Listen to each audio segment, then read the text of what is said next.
Sa pagdinig sa Kamara de Representantes, parang walang ceasefire, di ba? Parang walang walang anong tawag nito?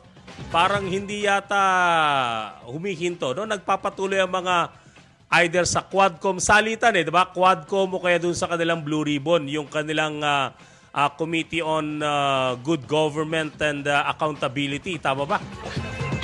Oh. Pero sa totoo lang marami-raming sektor na rin daw po ang tila ba nagsasawa na dito sa mga pagdinig na ito.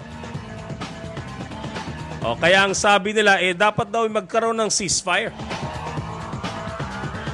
Kasi, base daw dito sa mga, ang sabi ng iba, matapos daw po yung mga bagyong dumaan, hindi ba panahon na rin na magpagpahingain din naman daw ang publiko. Yung mga bagyong nag-iwan ng malaking pagkasira sa mga ari-arian at kabuhayan na kumitil pa ng mga buhay, ito naman daw ang sunod na dinggin at punahin ng Kongreso at ng Senado.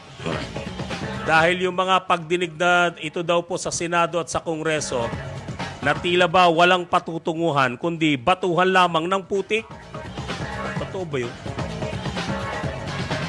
Ang dapat daw pong tutukan ng gobyerno ngayon at ang Kongreso ay ang kahirapan, gutom, kriminalidad at karagdagang kita ng mga tao dahil tiyak na tatama sa mga ito ang epekto ng nagdaang mga malulupit na bagyo. Siyempre, lalo ngayon magpapasko. Yung pong epekto ng bagyo na sumira sa agrikultura at infrastruktura, kaya awat na muna raw sa mga pagdinig. Alam po ninyo kung magkano ginagastos din ng taong bayan sa mga pagdinig na yan? Kahit pa ang invited resource person mo galing din sa government agency, ang gumagastos yung government agency na kanyang pinanggagalingan.